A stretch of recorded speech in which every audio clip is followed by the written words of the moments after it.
Welcome to Fake Love and Flying Monkeys, the podcast where fake love is exposed.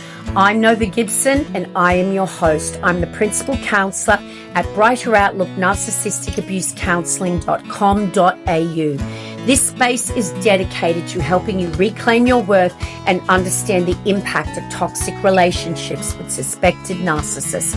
You deserve clarity, healing, and freedom from the pain of fake love and flying monkeys. So please leave a review and grab a copy of my book, Fake Love, Understanding and Healing from Narcissistic Abuse. Let's uncover the truth and take back your power. Hi, everyone, and welcome to another episode of Fake Love and Flying Monkeys, which just happens to be part 2 in a 2-part series called 10 Ways the Covert Narcissist Devalues You. So if you haven't already, make sure you listen to part 1 in this series, in which I talk about the first 5 ways that covert narcissists devalue you. So in part 2, I'm going to be starting with number 6, which is the narcissist constantly compares you to others. So why do they do this? Why are they constantly comparing you with other people? Well, the answer is really quite simple. It's to make you jealous, and it's to get you to try harder to please them. Now, the covert narcissist is not going to be obvious about this every single time in their manipulative ways. They will compare you subtly, and if you have a reaction to that, a negative reaction, then they will, of course, gaslight you by telling you that you're overreacting or that you're insecure. For example, they love to point out that someone they've seen, particularly someone you know, looks amazing. Look at all the work they've done on themselves. They are looking so good. And of course, they've been having little jibes at you about how bad they think you look. But they're not just coming out and saying, you know what, you need to try harder to look as good as they do. Or they just might come out and say regularly how beautiful or how good looking someone is that they've seen on television or on social media. And once again, they've been attacking your self-esteem. And when they are always uplifting these other people's reputation and their looks and telling you how amazing those people are, it is going to make you feel insecure. Of course it is. And that is exactly why they do it. It's disrespectful when you're with someone to constantly admire openly other people. Now, we're not just talking about random isolated incidents here. We're talking about ongoing, consistent patterns of behavior over time. So when the narcissist is doing this all the time, then they're doing it intentionally and they're doing it to hurt you. So when the narcissist is doing this continuously, they are engaging in what we call triangulation, which means they bring a third party into the relationship, whether that party is real or perceived. And it's designed for the very reasons I mentioned earlier, which is to make you react, make you insecure, and simply to create drama, and of course to make themselves feel special, because it essentially puts them at the top of the triangle with the other two parties, even when they don't even know about each other. They want those two parties to be at it, to be fighting over them, hopefully, so that they feel like this amazing, desirable, wanted commodity. And the same principle of triangulation is being used even when they're just looking at pictures all the time or admiring your friends. They are bringing that party into the relationship to stir up drama. And I think one of the most confusing, painful times for victims when the narcissist is comparing them to others, triangulating, is when they have previously told you how much they despised that person. A classic example of this would be when the narcissist finds their new target, they've discarded the old primary source, and they're telling their new target how lucky they are and how amazing that person is. And they're also telling them how horribly they were treated by their previous partner. And the new supply feels lucky to have them. And they also despise you because the narcissist has set that situation up by describing you to their new partner in such derogatory terms. And when, of course, the inevitable happens, which is they start to devalue the new supply, they love to start singing the praises of you, the old primary source, the one that they told them they hated so much. When the new supply starts to react, which of course they will when their amazing new partner does a shape shift, then the narcissist will say to them something like, "Oh, my ex would never act like you. I can't believe I left them for you. They were not as crazy as you are." And these comparisons between the new supply and the old primary source will just increase more and more over time as the narcissist devalues them, whilst they continue to completely do an about face by praising their ex and all the things they said to their new supply that they hated about their ex. They're now actually saying that those are good qualities, those are good behaviors that they engage in. So what does the new supply do? Who is so confused? They're wanting that person they fell in love with back, the person that doesn't exist. They start to try harder to please them, and their threshold for abuse increases. Number 7 way the covert narcissist devalues you is that they criticize you. They constantly criticize you. They want to destroy your self-esteem. You will always be walking around on eggshells. And the problem for every victim is when they think they've done something to please the narcissist will shift the goalpost. Nothing you can do is ever right. You feel like you can't do anything right. And in their eyes, if you do something they've asked you to do, then it won't be done in the right way, or they could have done it better. You're not meant to please them, because if you please them, you might stop trying. Their goal is to have you fail every time, so you will get back up, dust yourself off, and try harder to please them the next time, and that makes them feel powerful. They want to erode your self-worth and your confidence away to nothing, so they belittle you for every tiny little conceivable thing that really is nothing in your eyes, but it makes you so self-conscious. For example, you may be sitting down to a lovely meal with them, and all of a sudden they'll pipe up with, "Oh, do you have to chew like that?"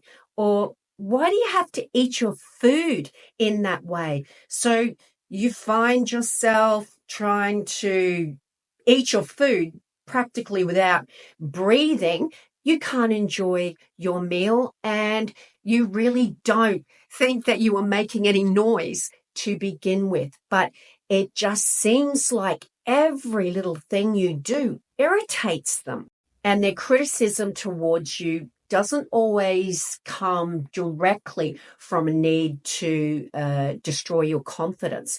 It also occurs to combat their own sensitivity to criticism. Narcissists have a hairline trigger for criticism because if they're perceiving that from you, whether it's real or not, then what you're doing in their eyes is you're telling them that they're flawed and that mask they wear is not real.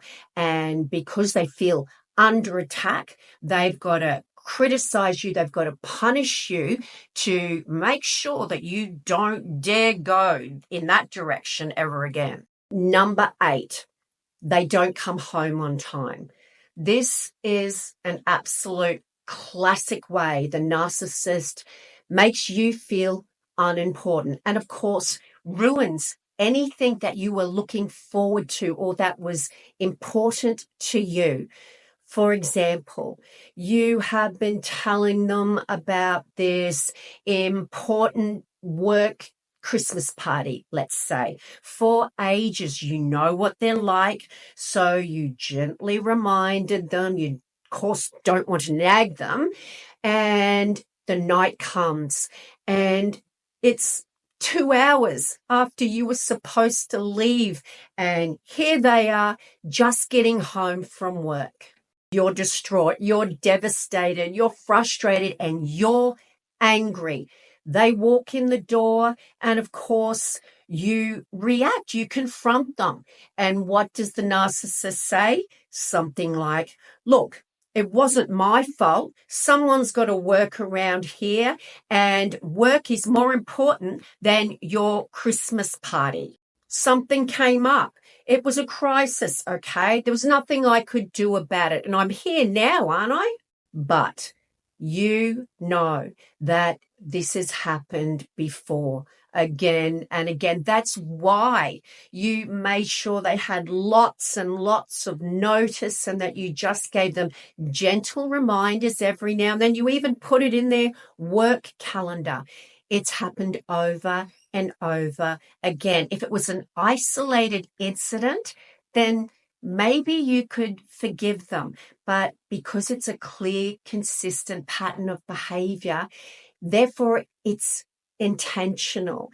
And your night is ruined, and the narcissist blames you for being unreasonable. You feel worthless. You feel disrespected. Of course, they're telling you they just can't prioritize you in their life. But it's lose-lose, because if you try to have a discussion around this with them, they will simply gaslight you out of your reality and make you feel like you're in the wrong. And it will be so exhausting that you never approach them again with these discussions. And that's the idea, to condition you to never expect anything from them, to never look forward to anything. But if you were to go to that event or whatever it is on your own without them, then you would still be the bad guy for not having the respect for them to wait around and daring to go out by yourself. They would ruin that night for you anyway. Number 9 way the narcissist devalues you is to blame shift. You approach them, you want to have a very reasonable, appropriate discussion with them around something they've done that is so inappropriate, something they've done to hurt you. You start the conversation in inverted commas, and what do? They flip the conversation around so that you are the problem. Whatever they did, whatever happened, it was your fault. And if you hadn't have done this, that, or the other, it wouldn't have happened. You are the blame for everything that goes wrong in this relationship, and you can't ever get accountability from them because they will simply shift the blame onto you. Now, there are thousands of examples that I could give you, but let's just look at a classic one, which would be that you as a partner, a romantic partner, have found incriminating messages from a person that it looks quite clearly like they're cheating with. You went into their phone because all roads point to Rome, and your instincts were screaming at you that something untoward was going on and they were cheating. They've left their phone lying around one night and they're passed out, and your instincts get the better of you. You look, and there they are, those messages, a few sexting ones to boot. Or maybe it's locked and the narcissist is asleep, and you can do what one of my clients did in the past, and while they're asleep, take a picture of their face because their phone needed facial recognition. I thought that was really clever. At any rate, you found the evidence and you confront them with that. Look, I am onto you. This is the person that you denied cheating with, and here's the evidence in black and white. And what does the narcissist do? They go off like a frog in a sock. They go off their brain. Why? Because how dare you look in their phone? They can't be with you. You are just so insecure. They can't trust you. So here the narcissist is, they've been caught red-handed. And what do? They flip the blame onto you. And in their eyes, the problem wasn't that they were cheating. The problem is that you looked in their phone. And they will engage in word salad, and it will get so confusing for you when they say things like, well, this is why I cheated, because you're like this. And you know what? If I'm going to be accused of it, I may as well do it. Now, guys, if this has happened to you, please know. If you look in their phone or on their computer or on their social media, if you can, that's not because there's something wrong with you. Your instincts were right.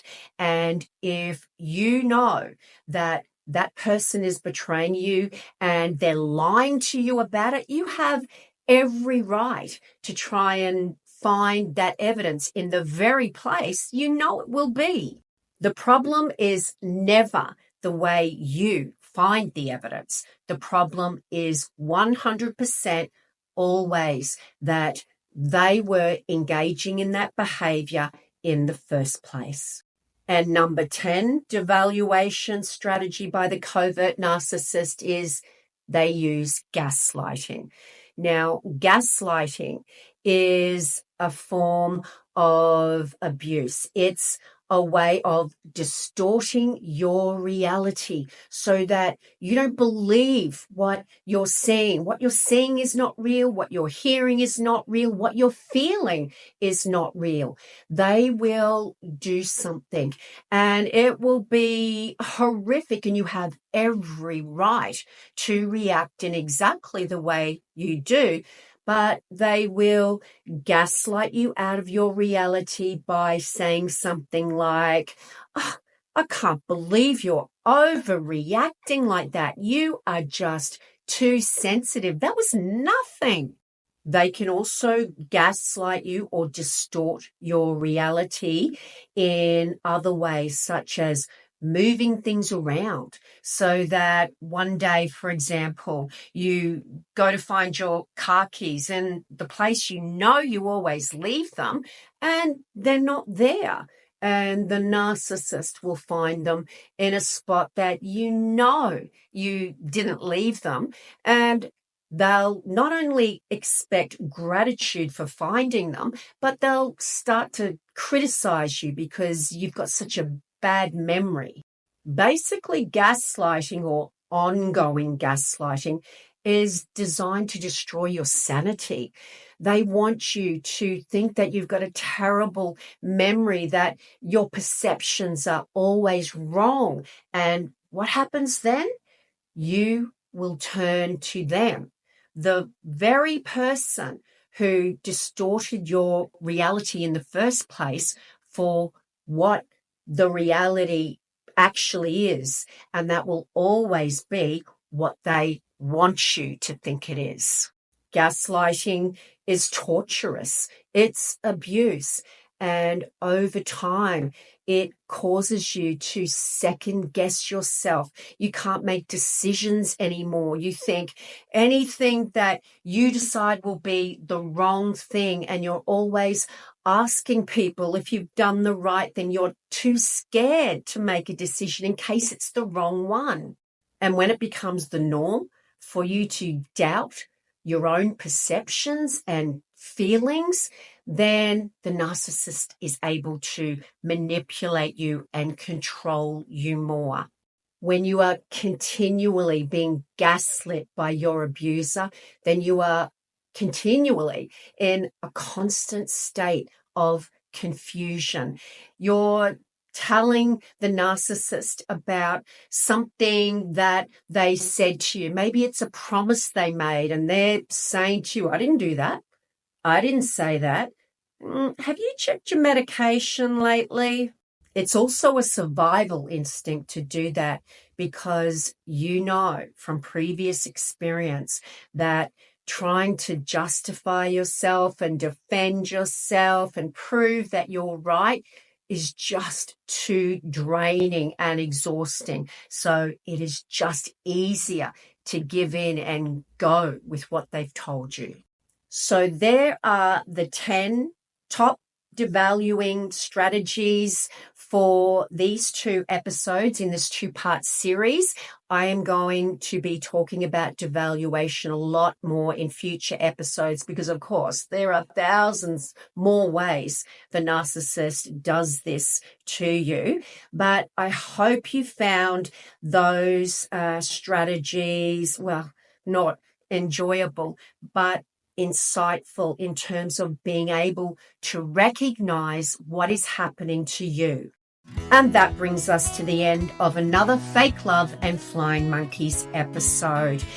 Don't forget, guys, if you would like to have a one-on-one Zoom counseling session with me to talk about your own healing journey in narcissistic abuse, or to escape a toxic relationship, please see my website link in the description, where you will also find a link to order your copy of my best-selling book, Fake Love, Understanding and Healing from Narcissistic Abuse.